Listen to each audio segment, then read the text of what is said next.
Chers amis, bonjour. Nous sommes aujourd'hui le jeudi 13 février et nous continuons à lire dans notre missel, si nous avons un missel pour chaque jour, ou dans notre Bible, où nous continuons à écouter sur Radio Arc-en-Ciel ou bien sur les ondes, les ondes de Radio Arc-en-Ciel, bien sûr. Alors, Radio Arc-en-Ciel qui existe aussi sur Parabole Réunion, hein, je vous ai déjà dit, Parabole Réunion, chaîne 209, Radio Arc-en-Ciel en pointe, ou bien sur la chaîne YouTube.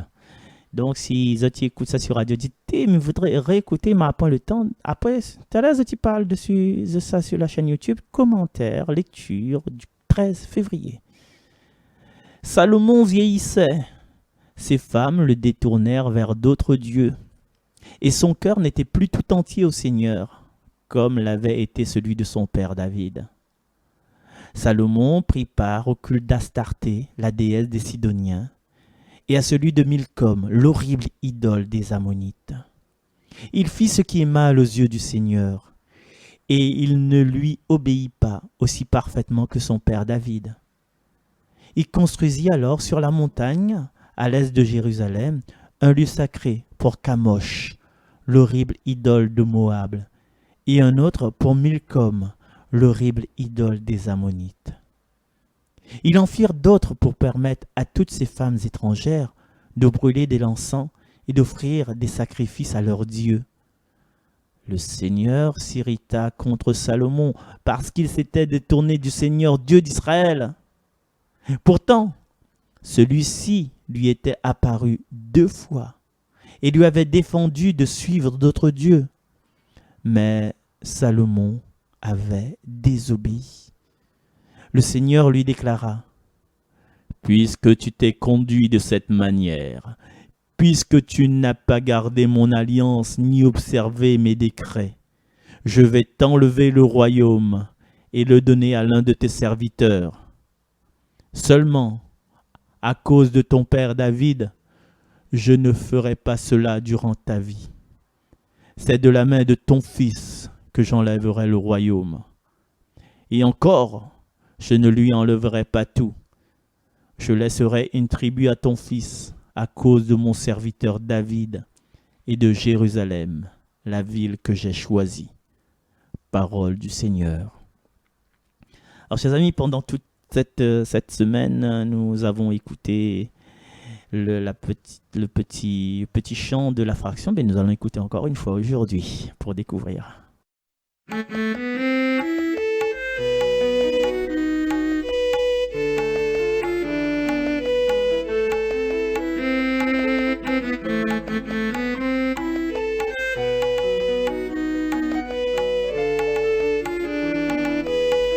Agneau de Dieu, à où m'amitié tout péché dans notre vie, prends pitié de nous,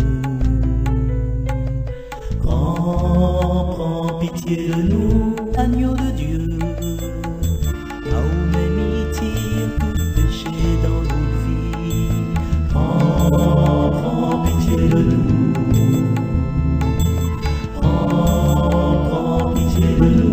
Agneau de Dieu, à où permettre tout péché dans notre vie, donne-nous la paix, donne-nous la paix.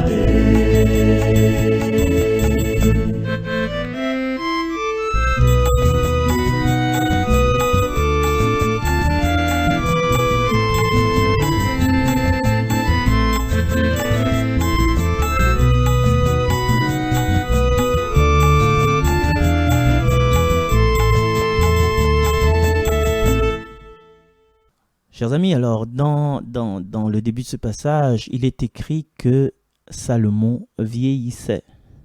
Et c'est très important de dire que Salomon vieillissait, c'est-à-dire qu'il n'avait plus toutes ses facultés cognitives, ses facultés physiques. Sa peau commençait à changer, sa vue, ses sens commençaient à ne plus être au top comme dans sa jeunesse. Et son esprit également. Aujourd'hui, on a la maladie d'Alzheimer, malheureusement, on a des dégénérescences au niveau des radicaux libres, etc. Je ne veux pas faire un cours là-dessus. Et du coup, ben, il se laisse entraîner par les croyances, les religions de ses épouses, de ses femmes. Et sa sagesse dont il a eu en héritage, en cadeau par le Seigneur, ben, sa sagesse prend un certain coup. Sa sagesse à lui, la sagesse qu'il a dans son cœur. Mais le Seigneur a fait une promesse à David. Le Seigneur a fait une promesse à David en disant que David aurait été le plus grand roi que Israël n'aurait jamais connu, ni avant ni après. Le grand roi David.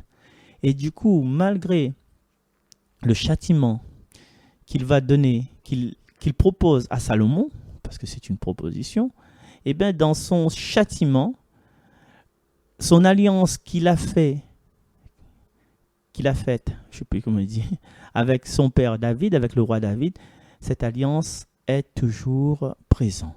Cette alliance n'a pas été altérée.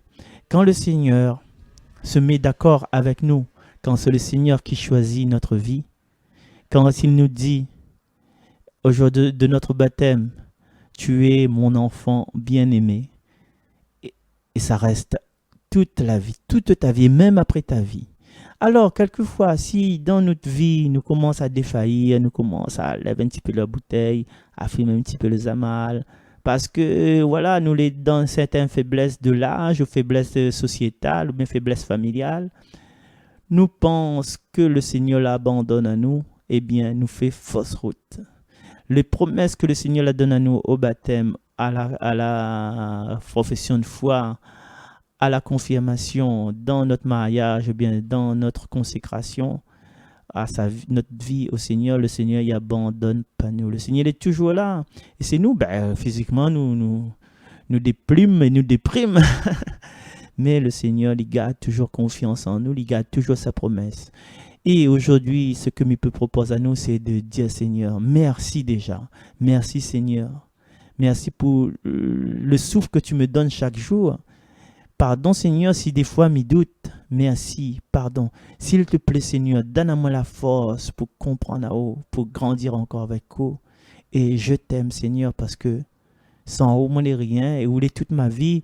Et des fois, s'il y avait des tempêtes, des pluies, des torrents, des cyclones dans notre vie, c'est que nous la tournons la tête pour garder ces cyclones, ces tempêtes, ces vents violents dans notre vie et nous la pas tourné la tête à l'intérieur de nous-mêmes pour garder que vous l'étiez là dans notre bateau, vous l'étiez endormi peut-être dans notre bateau, mais vous étiez là avec nous, tu vois. Et c'est ça aujourd'hui de demander au Seigneur de rester encore avec nous, d'être notre soutien et de rester fidèle comme nous n'aurions dû rester fidèles à lui. Et vous connaissez dans notre vie d'adulte peut-être aussi, dans notre vie d'adulte, nous avons peut-être fait des erreurs, mais nous ferons encore des erreurs. Nous ferons encore des erreurs, inquiète pas. Mais il faut nous garder notre vie vissée sur le pardon du Seigneur. Ça n'a pas fait des erreurs expressément, hein? Mais nous connaissons que t'es le Seigneur, là, tire-moi dans la boue, là, tire-moi dans la souffrance, là, tire-moi dans la détresse. Mais voilà, écoute, Seigneur, moi, n'a pas peur, non, m'y crains pas le malheur, parce qu'au même, les mourront pas. Cette prière, nous souhaite à nous ça tout au long de cette journée. Et à demain.